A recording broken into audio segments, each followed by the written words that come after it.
विघ्नेश्वराय वरदाय सुरप्रियाय लंबोदराय सकलाय जगद्विताय नागाननाय श्रुतियज्ञ विभूषिताय गौरीसूताय गणनाथ नमो नमस्ते।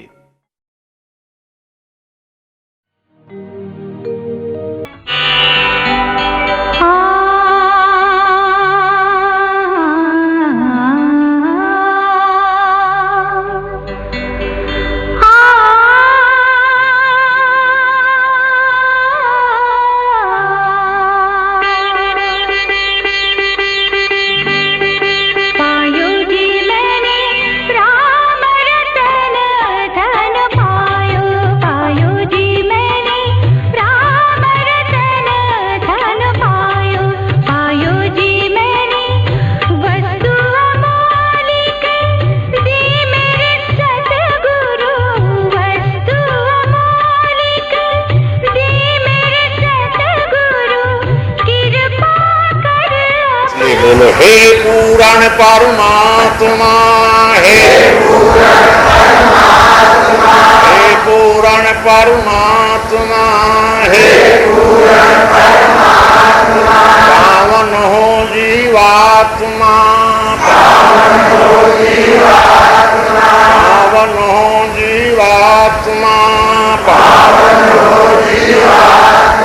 सभी बने धर्मात्मा, सभी बने धर्मात्मा, सुखी रहे सब आत्मा, सुखी रहे सब आत्मा, हे पुराण परमात्मा, पावन हो जीवात्मा, सभी बने धर्मात्मा, सुखी रहे सब आत्मा।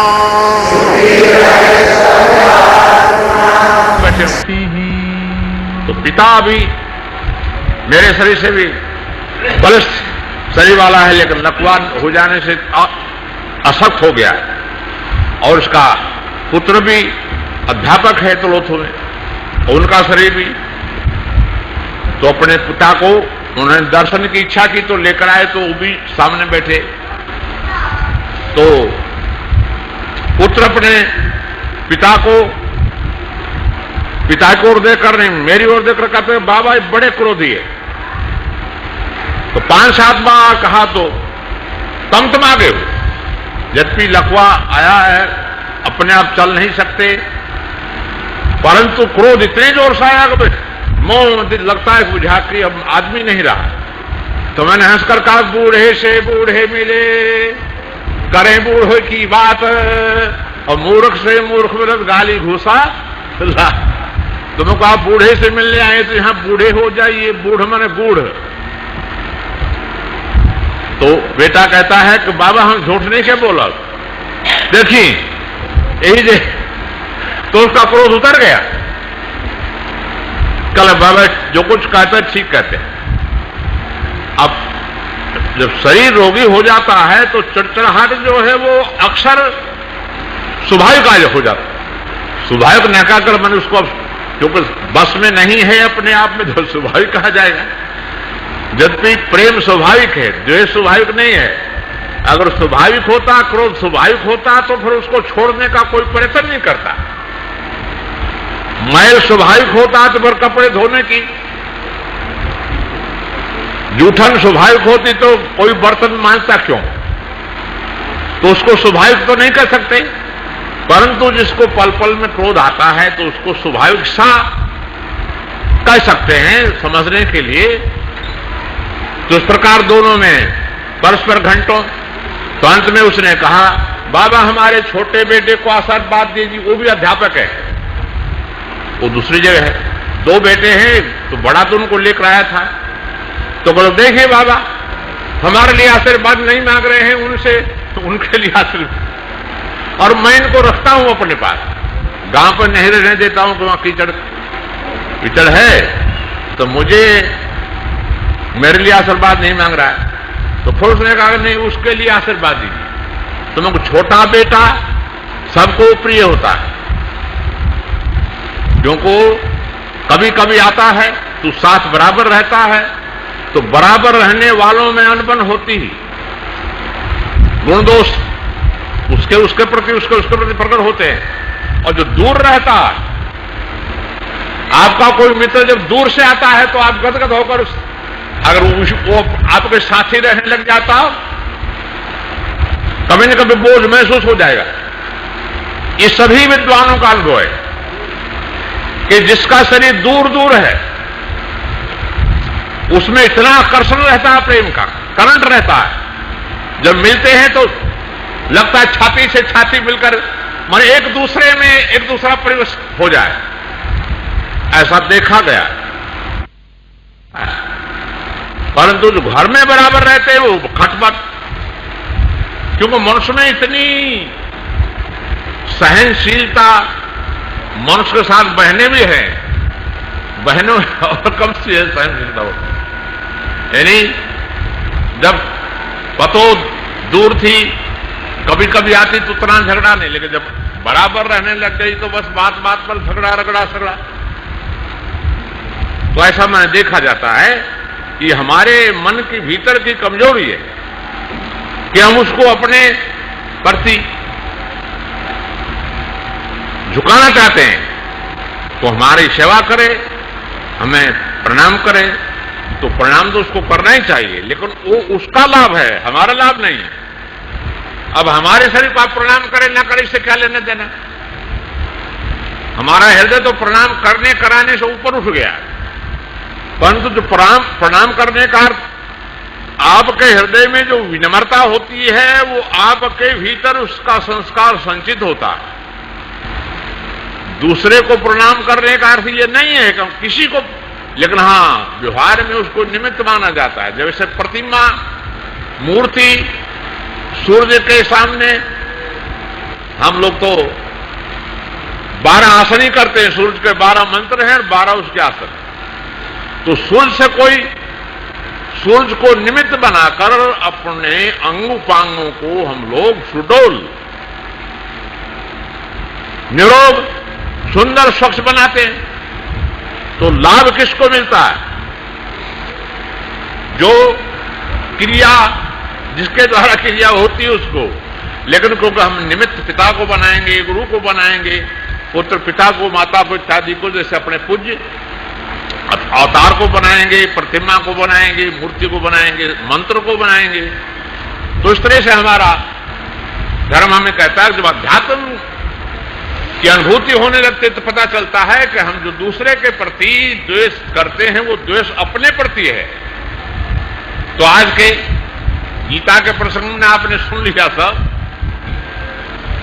तो प्रथम श्लोक में 11 श्लोक उन्मय मरण पर्यंत, हिंदी में उसका अनुवाद उन्मय मरण पर्यंत चिंतायन से आ रहे हैं, वो काम भोगों में लगे आनंद उसी को कहें, आशा को बंधन में बंधे धन क्रोध और काम की, सुख भोगित अन्याय से इच्छा करें धन धाम की, ये पा लिया वह मनोर सिद्ध कर लूंगा सभी, ये धन हुआ मेरा मिलेगा और भी आगे अभी, ये शत्रु मैंने आज मारा कल हनूंगा और भी, भोगी सुखी बलवान ईश्वर सिद्ध हूं मैं ही सभी, श्रीमान और कुलीन में हूं कौन मुझसे और है, यज्ञदान सुख भी मैं करूंगा, मूढ़ता मोहित कहें। भगवान कृष्णचंद्र उनको मूढ़ कहते हैं। मैंने भौतिक अहंकार का जो इस प्रकार का अपने हृदय में अहंकार रखते हैं तो उनको मूढ़ कहते हैं। तो मूढ़ का यदि हम लोग संशोधन कर लेंगे तो फिर उसका अर्थ गूढ़ हो जाएगा। क्योंकि बचपन में हम लोग अपने आप में भी देखते हैं, जवानी तक भी देखते हैं कि जो हम किसी विषय में सफल होते हैं, जो काम करते हैं, तो मेरे पास तो बराबर बहन भाई आते ही हैं, बाबा हमार सोचल काम हो कि ना, तुमको ना तो तुम ही कह रहे हो, प्रश्न करना नहीं आता है, हमार काम हो कि ना, अरे ना तू क्या, तो इतना ही कहिए कि हमारा सोचा हुआ काम होगा, और नाम ही साथ लगा देता है। तो मैं कहूं तो फिर ना तू ही कह रहा है, तो फिर तो ऐसे ही तो हमारा अनुभव सबका हमको कहता है कि हम लोग चाहते हैं कि हमने जो सोचा है अथवा हम जो करना चाहते हैं करेंगे, उसमें सफलता मिले। लेकिन अध्यात्म विद्या इससे सर्वथा, गीता की जो भाषा है वो सर्वथा भिन्न है। भागवत में श्लोक है, वेदोक्त में कर्माणु न संगत मीश्वरे नष्कर्मा लभते सिद्धिम रोचनार्था फल सुरती। इस श्लोक का अर्थ है कि कर्म तो निष्काम होता है, उसका परिणाम चाहने से परिणाम नहीं मिलता। हाँ यदि योग्यतानुसार आप कर्म करते हैं और फल नहीं चाहते हैं और कहेंगे फल हमको नहीं चाहिए, तो भी वो जाएगा कहां? आप यदि तन मन वचन हृदय से कर्म करते हैं और कहते कर्म हमको नहीं चाहिए, कर्म का फल नहीं चाहिए, कर्म करते ले कर्म का फल नहीं चाहिए, तो कहते हैं संत जन अनुभवी और परिपक्व हो जाएगा। वो कह हम अब कहां जाएं? तुमने कर्म किया तो हम जाएं किसके पास? तुम्हारे पास आएंगे। ये सुख दुख क्या है? दुख को कोई नहीं चाहता। जैसे हम कहा करते प्राणी मात्र को सुखत प्यारा, दुख से सभी जीव डरते हैं, तो भी मूर्ख दुख पाने का कर्म सदा करते हैं। तो सभी लोग सुख चाहते हैं, परंतु सुख का संस्कार भीतर संचित होगा, जमा होगा, तभी तो निकलेगा। क्योंकि संस्कार तो दुख के अंकित है, गाली के अंकित है, ईर्षा के अंकित है, द्वेष के अंकित है, निंदा के अंकित है। तो अब सुख कैसे? ज्ञान ध्यान विज्ञान कैसे आएगा? हाँ, जिन्होंने अपने संस्कारों का रूपांतर कर लिया है, उनके भीतर न चाहने पर भी खे पर हो आपके दर्शन की आवश्यकता नहीं है, तो प्रभु कहेंगे अब जाएं कहां? ऐसा सुंदर स्थान ऐसा कोमल हृदय, ऐसा सुंदर हृदय, क्या है आपका मन नहीं करेगा।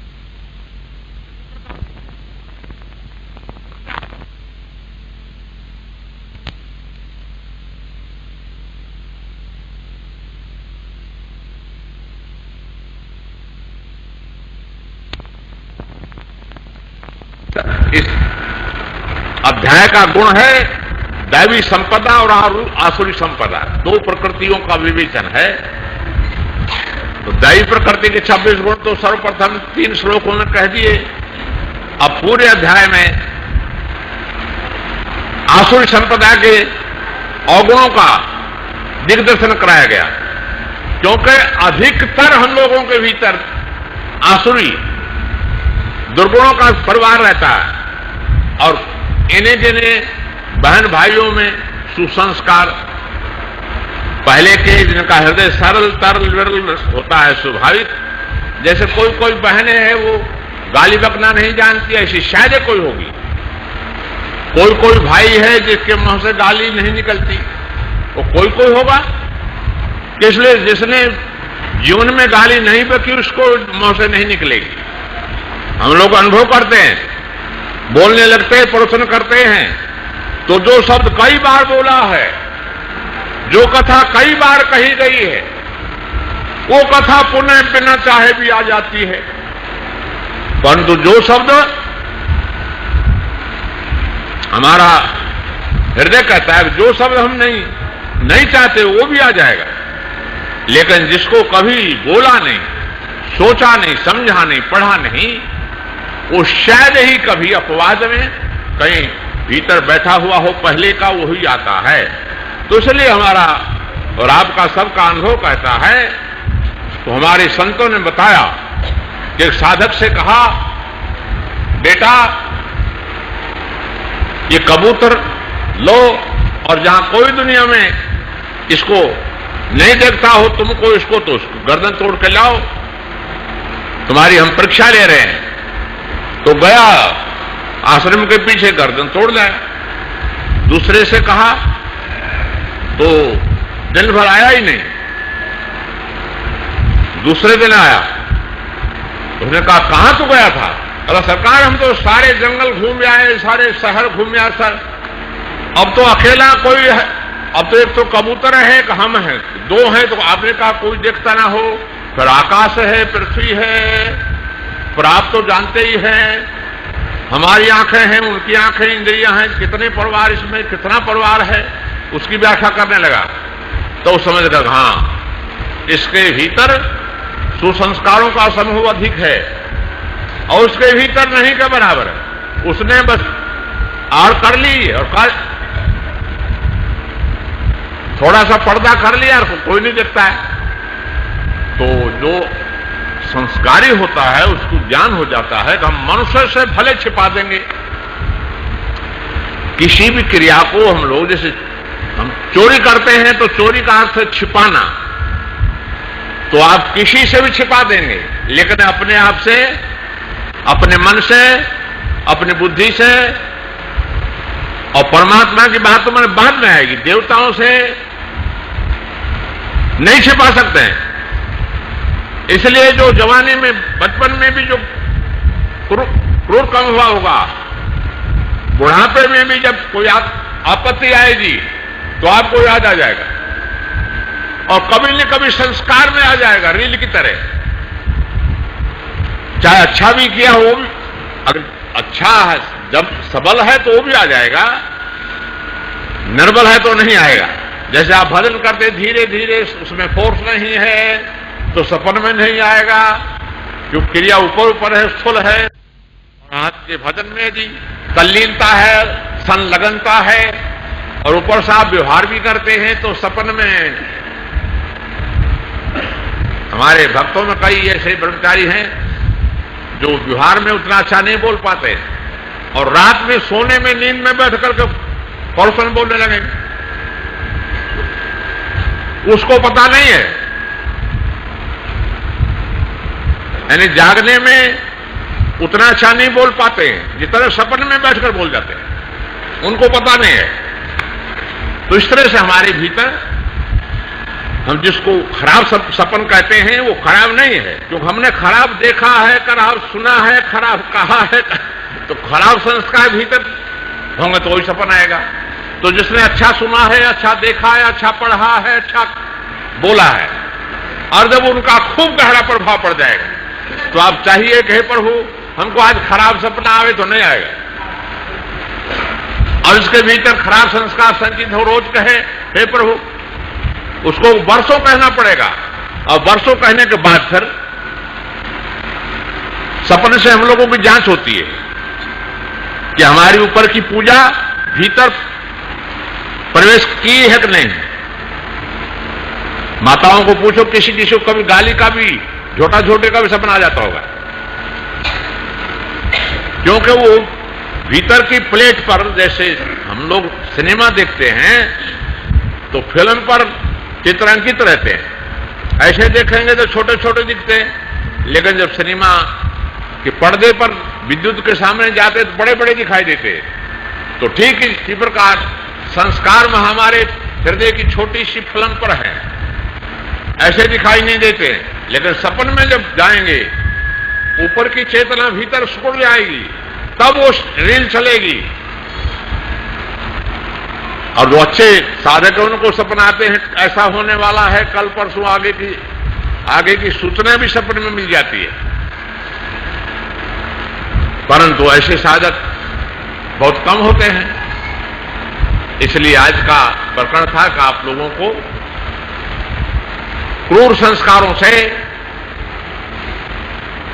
मुक्त होने का बराबर अभ्यास करना है। फिर इसमें देखो एक सहजता है, सरलता है। अब कपड़े को, मैल को छुड़ाना हो तो साबुन चाहिए, पैसा चाहिए, और फिर समय चाहिए, जल चाहिए, धोना, रगड़ना, परिश्रम चाहिए। और मन के संस्कारों को धोना है तो न साबुन चाहिए, न सोडा चाहिए, न जल चाहिए, बस श्री राम श्री राम श्री राम। राधे में जो नाम प्रिय हो आपको श्रद्धा के। हमारे संप्रदायों में मंत्र अलग अलग हैं, उनकी व्याख्या हम कई बार कर चुके, उनका अर्थ एक ही होता है।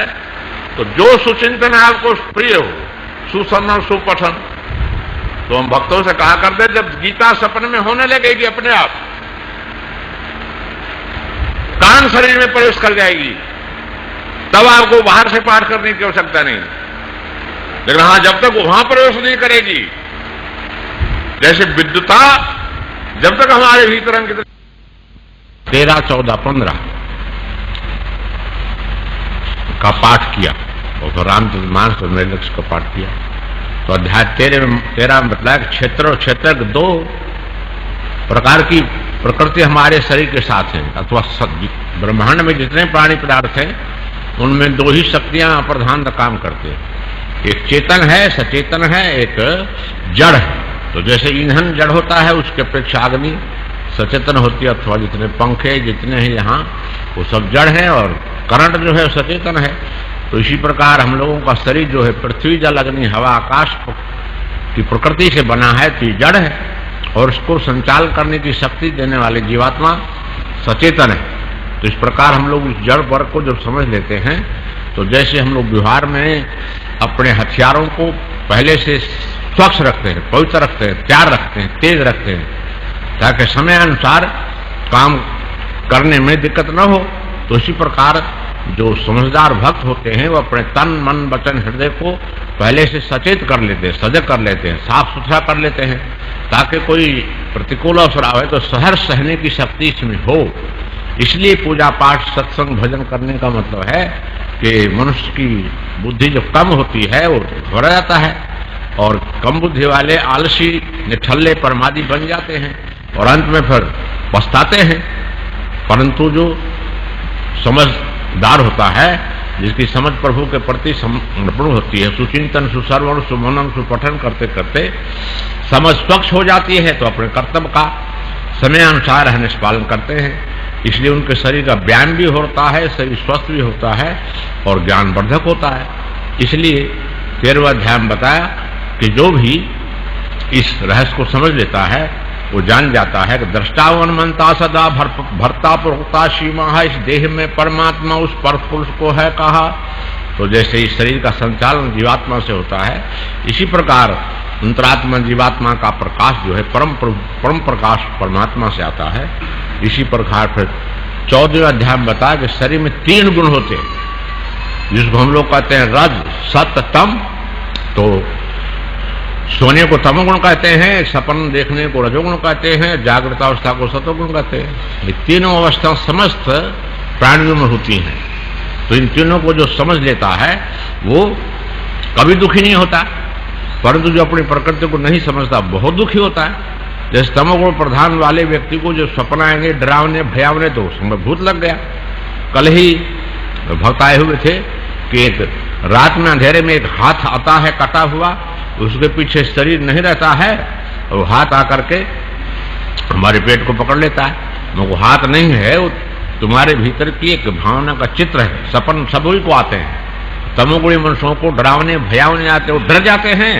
और रजोगुणी अवस्था वालों को खान पान मैथुन इत्यादि में रजोगुण खेल तमाशा इत्यादि के आते हैं, और सात्विक पुरुषों को सब जो है अपने परमात्मा के अंतरात्मा ज्ञान ध्यान विज्ञान भक्ति भाव के आते हैं। तो इस प्रकार सपन भी 3 प्रकार के होते हैं गुणानुसार।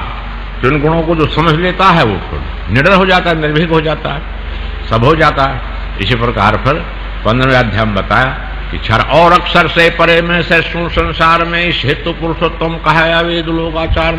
उनके कहने का मतलब है कि प्रभु कहते हैं कि जड़ वर्ग की अपेक्षा सचेतन और मैं दोनों का नियामक संचालक हूं। तो इस प्रकार जो भक्त जान लेता है कि हम लोग क्या चाहते हैं, सर्वोत्तम वस्तु चाहते हैं, उत्तमातिमोत्तम। तो जब जान जाएगा व्यक्ति कि सर्वोत्तम परमात्मा ही है, तो उनकी याद में रहते हुए अपने कर्तव्य कर्मों को करेगा, माने भूलेगा नहीं, मोह में झूलेगा नहीं। इसलिए आज के पाठ हम बताया तो रामचंद्र मान ने बताया कि जब तक हम लोगों का परस्पर राम और सीता का अनुभव न होगा, क्योंकि राम सीता बाहर भी अवतार लेते हैं और हमारे सब के भीतर भी रहते हैं, तो शांति रूपी सीता का जब हम लोगों को अनुभव हो जाता है और रमन्ते नित्यानंदे, जो सब में रमे हुए राम है उनका अनुभव हो जाता है, तो हम सुख में, दुख में, हानि में, लाभ में सम हो जाते हैं, सम शांत निर्भ्रांत हो जाते हैं, कोई भ्रम नहीं होता है। इसी प्रकार मेरे लक्ष्य में बताया कि सबका लक्ष्य सुख है। इसलिए कहा गया प्राणी मात्र को सुखत प्यारा, दुख से सभी जीव डरते हैं, तो भी मूर्ख दुख पाने का कर्म सदा करते हैं। यानी सभी प्राणी सुख चाहते हैं, परंतु सुख क्या जिसका नाम है नहीं 16-17 जिनका नाम है दैवी संपदा और आसुरी संपदा का पाठ किया, उसके बाद रामचरितमानस और तो 16वें अध्याय के प्रारंभ का श्लोक है अभयम सत्य संशुद्धि। मैंने हमारा जो यथार्थ में लक्ष्य है वो शुद्ध है, पवित्र है, निर्भीकता में उसमें डर भय नहीं है। परंतु जब हमारा मन अपने लक्ष्य को भूलकर सामान्य चीजों में, व्यवहारिक छोटी छोटी चीजों में जो अटक जाता है, भटक जाता है, तो उसको भय होता है, क्योंकि जिस चीज में लगेगा वो चीज बदलने वाली है, तो उसको बराबर डर बनाने तक चीज बदल गई तब। लेकिन आज के पाठ में बताया कि उस वस्तु से आपकी कोई हानि नहीं है, बिछुड़ने से कोई हानि नहीं है, न हुई है, न है, न होगी। उसके मिलने से आपको लाभ न हुआ है, न है, न होगा, परंतु आपको भ्रम हो गया है कि अमुक चीज मिल गई तो हमको लाभ हो गया, अमुक चीज चली गई तो हमारी हानि हो गई। ये हमारे भीतर का विषय नहीं है, परंतु हमारी इंद्रियों को ऐसा लगता है कि कोई चीज मिली तो हमको बहुत बड़ा लाभ हो गया, और कोई चीज चली गई तो हमको बहुत बड़ी हानि हो गई। तो इस भ्रम को जिसका मन छोड़ देता है वो बराबर फिर सुचिंतन, सुश्रवण, सुमन, परमात्मा अंतरात्मा का चिंतन करता है और व्यवहारिक कर्तव्य कर्म करता है। व्यवहार की अवस्था के अनुसार, व्यवस्था के अनुसार हानि और लाभ के प्रसंग जीवन में बराबर ही आते रहते हैं। मान सम्मान के भी आते रहते हैं, घाटे नफे के भी आते रहते हैं, तो बचपन, जवानी, बुढ़ापे और मृत्यु के भी आते ही रहते हैं। तो इस रहस्य को जब समझ लेते हैं तो हम लोग अपने अंतरात्मा परमात्मा को अधिक याद करते हैं और शेष समय में व्यवहार कर्तव्य कर्म करते हैं। तो कर्तव्य कर्म तो व्यायाम है, माने जब तक हम लोग शरीर से उचित काम नहीं करेंगे तो आलसी हो जाएगा, निठल्ला हो जाएगा, कामना तो मिटेगी नहीं। तो हमारी कामना तो यथार्थ में मिटने वाली नहीं है। कब मिटती है? जो अपने कारण में अंतरात्मा परमात्मा में जब लग जाती है तब उसका वो हीन भाव छूट जाता है। तो उस समय जैसी अवस्था होती है उसके व्यवस्था के अनुसार वो अपने आनंद में रहता है। इसलिए कहा अभयम सत्य संशुद्धि ज्ञान योग व्यवस्थिति, यानी भयहीनता दम सत्व की संशुद्धि जड़ता ज्ञान की तन्मन सरलता यज्ञ तब स्वाध्याय सात्विक दान भी मृदुता हिंसा सत्य करुणा शांति क्रोध विहीनता लज्जा चंचलता निंदा त्याग तृष्णाहीनता धीर तेज पावनता क्षमा द्रोह महानवीनता ये चिन्ह उनके पारदन को प्राप्त दैवी संपदा। 26 गुण हमारे भीतर जब आ जाते हैं तो हमारा जीवन सुसंपन्न हो जाता है, विभूषित हो जाता है। जैसे माताएं अपने शरीर को सजाती हैं बहुत से गहनों और कपड़ों से, टीका टिप्पणी से, लेकिन वो यथार्थ में वो सजाना नहीं है, वो तो कृत्रिमता है, कृत्रिमता है। मैंने अशांति की ओर जाने वाला ही मार्ग है। परंतु जो अपनी अंतरात्मा परमात्मा को समर्पित कर देता अपने इंद्रियों को, उसकी इंद्रियां सुसज्जित हो जाती है। सुसज्जित माने निमज्जित हो जाती हैं, यानी पवित्र हो जाती है, उसमें फिर विकार की गंध नहीं रहती है। इसलिए आज के पाठ में फिर बताया कि बेचैन कौन रहते हैं? दंभ दर्पमान से, जो दंभ करते हैं, कपट करते हैं, छल करते हैं। तो तत्वतः है जब ज्ञान हो जाता है तो पता चलता है कि छल हमने किसके साथ किया। दूसरे के साथ छल न किया जा सकता है, न कर सकते हैं, न कर, अपने ही साथ छल होता है। लेकिन जब तक भ्रम होता है तब तक हम लोग समझते हैं हमने दूसरे को ठग लिया, यद्यपि स्वयं ठग आ गए। हमारे साथ बहुत से भक्त रहे जो अपनी हीन भावना को नहीं छोड़ सका, बाहर चले गए हैं तो पत्र आते हैं कि हम लोग अब पछताते हैं कि आपके साथ रख कर भी हम आपसे जुड़ाव करते थे, हमारा मन नहीं मानता था, पर लोगों ने अटक जाता है, भटक जाता है, अब गलानी होती है, तुमने अपना ही चुराया, अपने ही साथ बेईमानी की, अपने साथ आपको ठगा। तो अध्यात्म विद्या में कोई दूसरे को आज तक नहीं ठग सकता, ठगा सका है वो अपने आप को ठगाता है, लेकिन उसको भ्रम है कि उसको हमने ठग लिया। तो आज के अध्याय में बताया कि दो चीजें हमारे भीतर हैं, अपने आप को जानने वाली और व्यवहार में आसक्त हो जाने वाली। तो दोनों धाराओं को जो समझ लेता है और दोनों को समझकर अपने व्यवहार में उतर जाता है, शुद्ध आचार विचार व्यवहार, इसलिए कहा काम लालच क्रोध तीनों ही नरक के द्वार हैं, ये तीनों नरक के द्वार हमारे भीतर हैं। और जो इनसे पवित्र हो जाता है, ऊपर हो जाता है। जैसे कल एक साधु साथ यहाँ व्यवहार हुआ तो मुझे लगा साधु का तो ऐसा व्यवहार नहीं होना चाहिए, लेकिन अब तो बालक हैं लोग, तो मैंने कहा चलो ठीक ही है। तो इस प्रकार सब व्यवहार होता है उससे, असब कभी उसके भीतर बेचैनी होती नहीं। जब तक हम बेचैन नहीं होंगे दूसरे को बेचैन नहीं कर सकते हैं। पहले हम ही बेचैन होंगे तब दूसरे को बेचैन करने का उपाय होगा। पहले हम अपने आप क्रोध करेंगे तब ही दूसरे पर क्रोध कर सकते हैं। तो इसलिए हम लोग इस रहस्य को समझ जाते हैं तो जो बुद्ध हो जाता है। इसी प्रकार रामचरितमानस में कहा गया कि आपका जो जीवन है वो राम और सीता के लिए है। मन रमनते, जो हम सब में रमे हुए राम हैं, और शांति रूपी सीता, ये सबके इसलिए कहा देखी राम सब में मरे एक रस भरपूर, देखे राम सब में रमे एक रस भरपूर, जैसे ऊख से सब बनता चीनी शक्कर गुड़। तो जहाँ राम होंगे, जहाँ नारायण होंगे, वहाँ लक्ष्मी होगी। तो मेरे लक्ष्य में आपने मेरे लक्ष्य का कि हमारा लक्ष्य जो है वो परम शांति, परम ज्ञान, परम भक्ति है। परंतु हम लोग अपने लक्ष्य को जब भूल जाते हैं तो इस तरह चीजों के पीछे झूल जाते हैं, तो अंत में तो फिर पछताना ही पड़ता है। पश्चाताप अंत में होने का अर्थ है कि हमारी जो दृष्टि थी वो भटक गई थी। जैसे हम लोग जब कभी यात्रा करते हैं, मार्ग भूल जाता है, तो बहुत दूर जाकर जब याद है रास्ता छूट गया तो खोज होती है, बेचैनी होती है। तो इस प्रकार हम लोग अपने मार्ग को जब भूल जाते हैं तभी अशांति, बेचैनी। तो जीवन में अशांति होने का कोई प्रसंग नहीं है, परंतु जब तक हमारा लक्ष्य सुदृढ़ नहीं हुआ, परिपक्व नहीं हुआ, तब ऐसा लगता है कि हम लोग अशांत भी हैं, दुखी हैं, ये है वो है।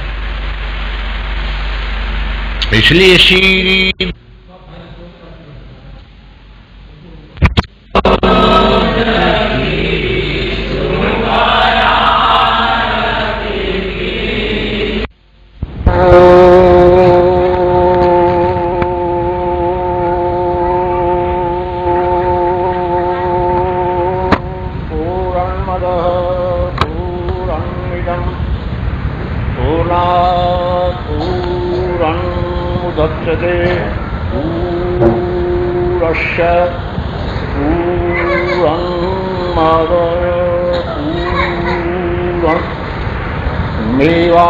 शिष्यते ओम शांति शांति शांति। संस्कृत के श्लोक का हिंदी में अर्थ है पूर्ण है वह पूर्ण है, पूर्ण है वह पूर्ण है, यद्यपि निकालो या मिलाओ तथापि रहता पूर्ण है, पूर्ण है वह पूर्ण है। परम प्रिय होनहार बाल गोपालों, बालिकाओं, छात्रों अर्थात पात्रों एवं अध्यापकों, विद्वानों, संतों, सद्ग्रंथों, बहनों तथा भाई, जब हम किसी बोरे में या घड़े में किसी अनाज को डालते हैं तो बीच बीच में उसको हिला देते हैं, इसलिए कुछ जगह इधर उधर बच जाती है तो दाने उसमें स्थिर हो जाते हैं। तो हम लोगों का शरीर भी बोरे की तरह है, तो उन बोरों में तो चने, गेहूं, तिल इत्यादि अनाज के दाने भरे जाते हैं। इस बोरे में संस्कारों के दाने, सुचिंतन, सुश्रवण, सुमनन, सुपठन के दाने, अथवा कुछ विपरीत कुचिंतन, कुसंसर्ग।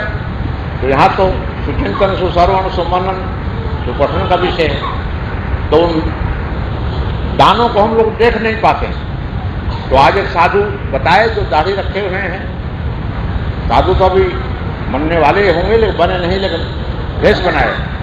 पर बाबा आजकल हमको बहुत खराब खराब सपन आते हैं। मैंने कहा सपन खराब अच्छे नहीं होते हैं। इस बोरे में जो संस्कार संचित हो गए हैं, दाने कुचिंतन के, कुसंस्कार के अथवा सुसंस्कार के, सुचिंतन के, वही सपन में आते। ये हमारा ही नहीं, हमारे पूर्व होने वाले सभी दार्शनिकों का, सभी संतों ऋषियों महर्षियों वैज्ञानिकों का, सभी का ये अनुभव है कि हमारे भीतर क्या है जो हमने पहले देखा है, सुना है। अब कुछ दाने पिछले संस्कार से आते हैं, पिछले जन्मों से आते हैं, तो उनका भी जब अनुभव हो जाता है तो हृदयास्पद हो जाता है। और आजकल के जो हम लोग इस समय से हमारा जो शरीर माता के गर्भ में आता है तो माता क्या चिंतन करती है। अगर गाली पकड़ने वाली एक बहन रूस कर आई घर से, तो बोले मैं अब आश्रम में रहूंगी, यहीं झाड़ू लगाऊंगी। यहाँ तो ऐसा कोई नियम नहीं। क्यों आई? तो रूस कर आई। क्यों? कि मेरे सास ससुर दो पतोहों को ज्यादा मानते हैं और मुझे नहीं मानते हैं। मगर इससे तुमको और सचेत हो जाना चाहिए, उनसे अधिक तुमको उनसे प्रेम करना चाहिए, अनुकूल रहना चाहिए। सृष्टि के मनुष्यों का अनुभव है कि आज तक कोई मनुष्य किसी के अनुकूल या प्रतिकूल नहीं है। यदि आप उसके अनुकूल हैं, आपके आचार विचार व्यवहार उसके अनुकूल हैं, तो आपके अनुकूल सा रहेगा। और यदि आपके आचार विचार व्यवहार उसके प्रतिकूल हैं, तो भले आपका पति है, चाहे पिता है, माता है, प्रतिकूल हो जाएंगे। इसलिए आज के प्रारंभ में कहा कि हम लोग अपने शरीर को सुसंस्कारों से सजा लें, धजा लें। तो जिस माता के भीतर सुसंस्कारों के दाने, कण, अणु, परमाणु, जिसको विज्ञान में इलेक्ट्रॉन, प्रोटॉन, टिपादिट्रॉन कहते हैं, वो जितने भर जाएंगे वो बच्चों में ऊर्जा अपने आप आ जाएगी। इसलिए व्यवहार में कहा जाता है कि माता पिता का प्रतिबिंब ही पुत्र पुत्री होते हैं। परंतु क्योंकि हम लोगों को अपने जीवन का अनुभव नहीं है, इसलिए जिसको अपने जीवन का अनुभव नहीं है वो दूसरे के विषय में क्या निर्णय दे सकता है।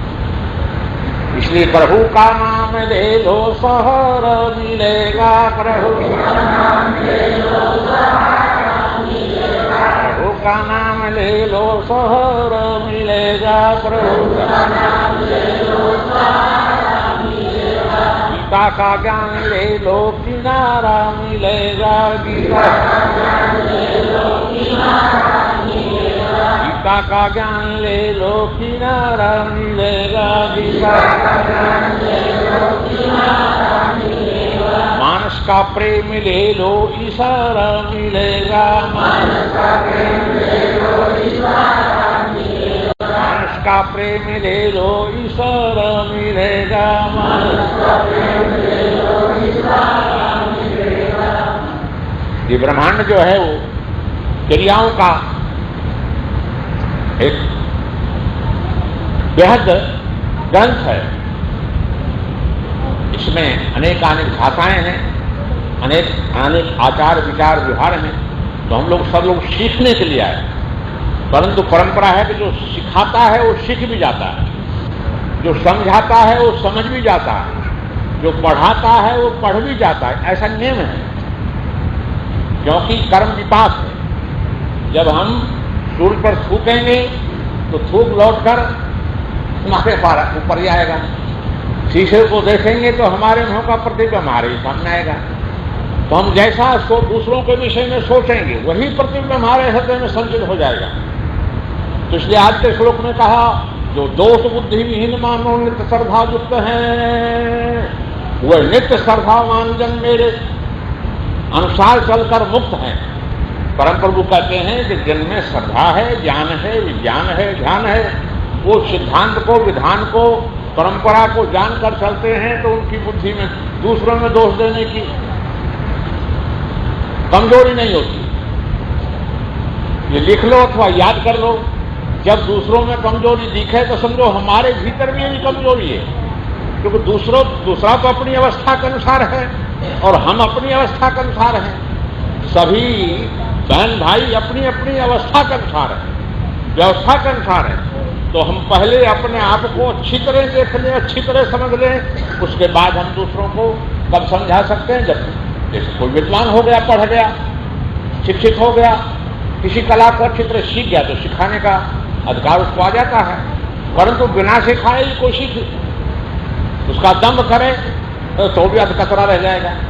इसलिए आज के पाठ में बताया गया कि जिन बहन भाइयों की बुद्धि दोष देखने से मुक्त हो गई है, क्योंकि हम लोग संसार में दोष देखने के लिए आए नहीं। किसी सदग्रंथ में, किसी भी प्रकार के ग्रंथ में, किसी भी संप्रदाय के ग्रंथ में दूसरों में दोष देखने का आदेश नहीं दिया, और किसी गुरु ने, किसी आचार्य ने आदेश नहीं दिया। फिर किसके आदेशानुसार दोष देखते हो, दूसरों के टीका टिप्पणी निंदा करते हो? तो हम लोग आए हैं गुण ग्रहण करने के लिए। इसलिए कहा प्राणी मात्र को सुख अति प्यारा, दुख से सभी जीव डरते हैं, और तो भी मूर्ख दुख पाने का कर्म सदा करते हैं। हम दूसरों में बराबर दुख देते हैं, दोष देखते हैं, तो दोष हमारे हृदय में संचित हो जाते हैं। कैमरे की तरह हमारा हृदय है। कैमरे के सामने जैसा हमारा मुंह होगा, उदास होगा तो उदास चित्रा जाएगा, हंसता मुस्कुराता होगा तो हंसता मुस्कुराता हो जाएगा। तो हम दूसरों में क्या देखते हैं? हमारी आंखें क्या देखती हैं? यदि अच्छाई देखती हैं अथवा समय गोस्वामी तुलसीदास के राम को रमनते नित्यानंदे योगनानंदे, देखिए राम सम्मेर में एक रस भरपूर है, जैसे एक से सब भंगताती, ऐसे देखते हैं तो हम अपने आप को अच्छी तरह से शुद्ध कर लेते हैं, पवित्र बना लेते हैं। तो इसलिए हमारा धर्म कैसा है, मानव मात्र का धर्म कैसा है, कि हम लोगों का अधिकार दूसरों में दोष देखने का नहीं है। हाँ, यदि आप किसी अवस्था में